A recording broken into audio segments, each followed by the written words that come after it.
I'm moving like the wind through the trees, like a train on a track. Okay, one of the things that I'm really most satisfied about that we were able to accomplish in our Tex racing career was the polycarbonate windshields.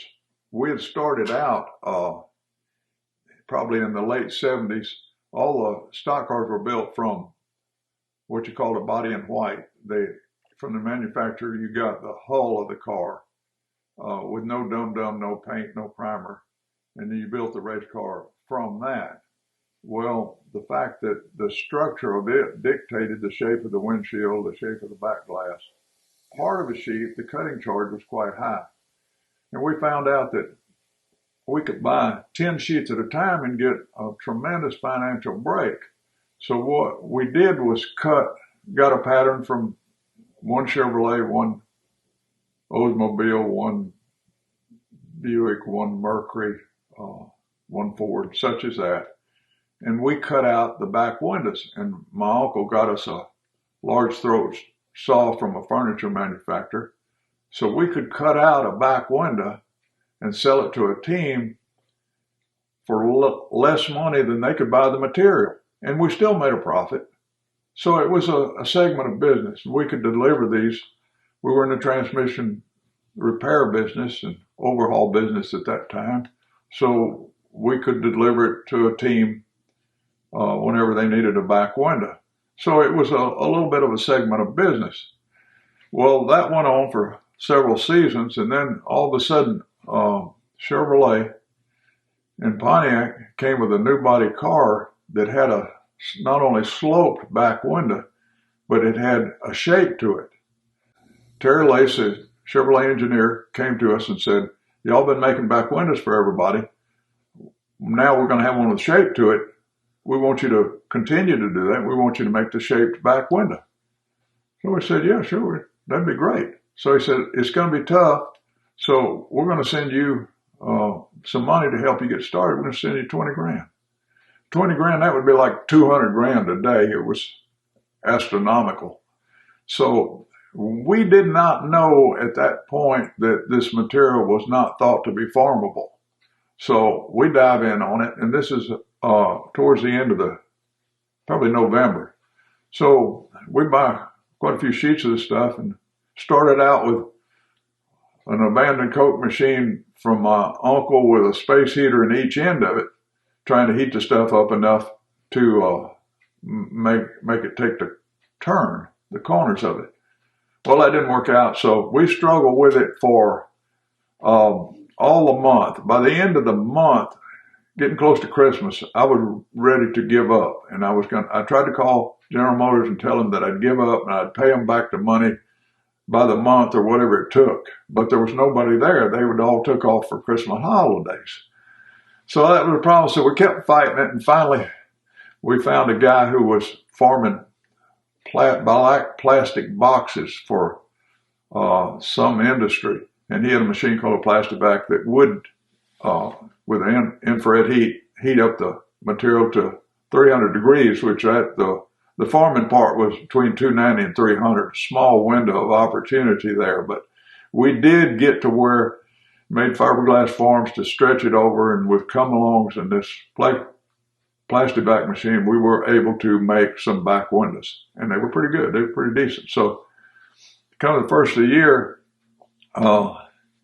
we had them some ready. So Chevrolet called and said, "How are you doing?" We said, "Well, we believe we've got it." So they said, "Well, why don't you take the first one over to Hendrick, to Harry Hyde?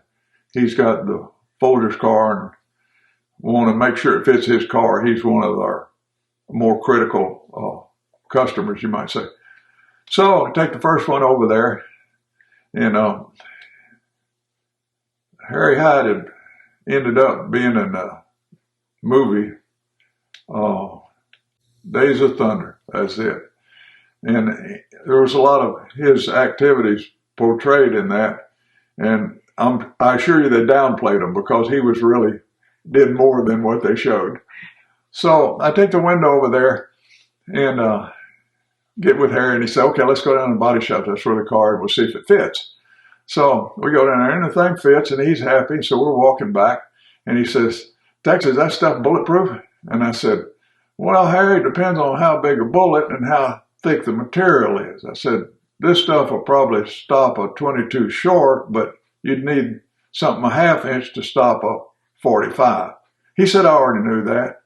I said, okay, Harry, how'd you know that? And he said, well, we put in our dyno here, and he said, if a motor blew up, I didn't want one of my guys running the controls to get hurt. So I called, and they come out here, and they said they could put a window in there that material wouldn't blow through.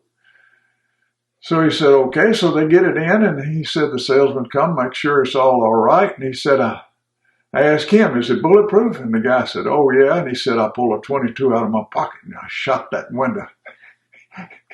I said, damn, Harry, what did the guy do?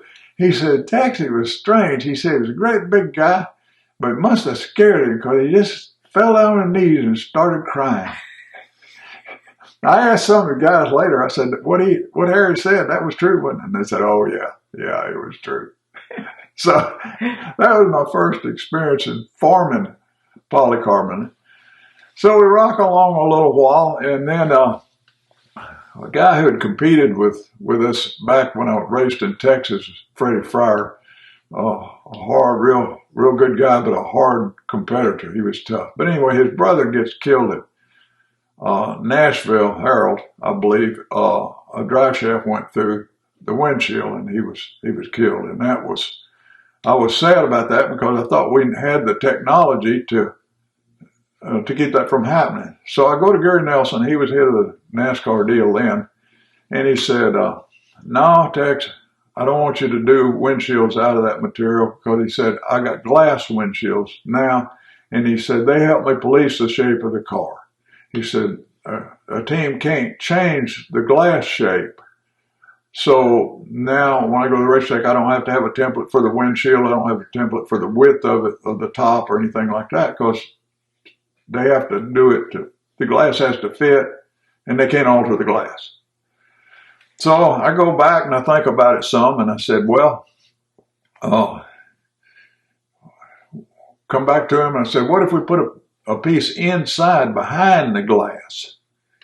And he said, you got room there because they got a stack of rubber behind there. He said, I don't have a problem with that if it'd be safer. Yeah, he said, I don't have a problem with that. We'd make that acceptable. So we go back and we farm something that'll fit behind the glass. And that was kind of an interesting adventure. We were running Foyt, AJ Foyt at that time, so we had his cars in the shop. So to test it out, at that time then, Benny Parsons had quit driving and was on a TV deal, and he had a little deal called Quaker State Track Facts, I think, that they would put in during the telecast. If things got a little dull, they'd put in some of these track facts that showed what was happening behind the scenes and so forth. So he had called and he said, what do you got working new? And I said, well, we're working towards a windshield that would resist damage from flying parts. And by that time,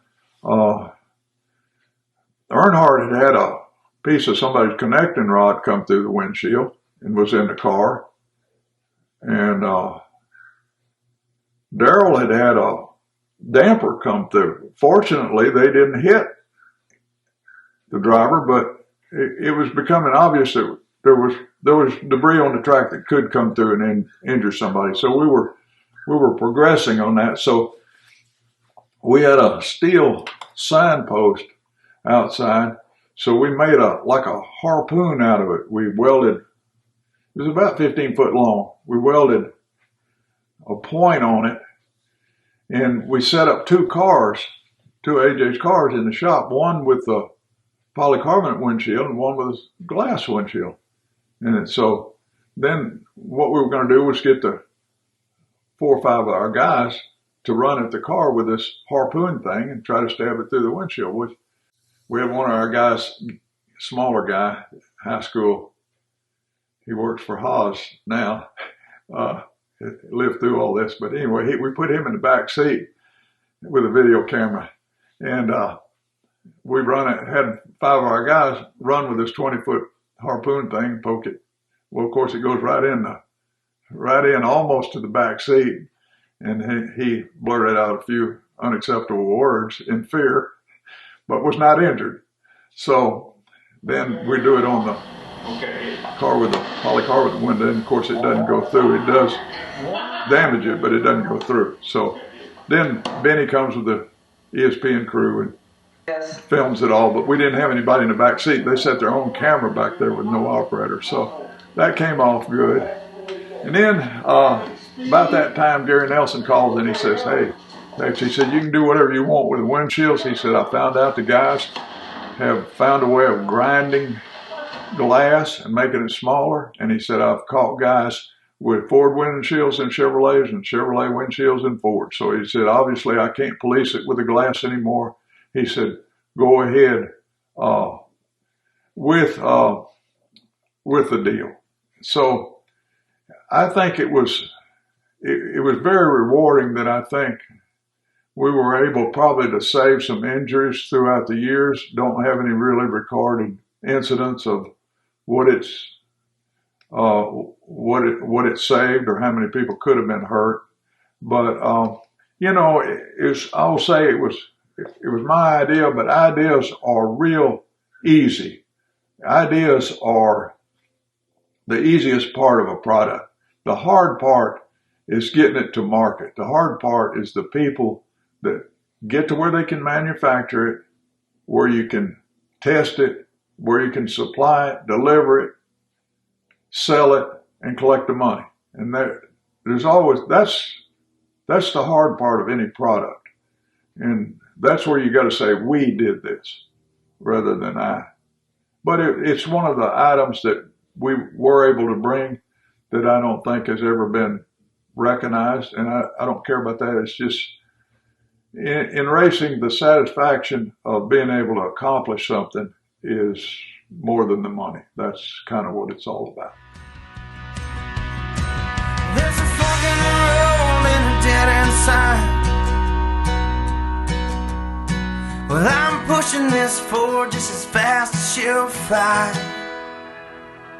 And so, here I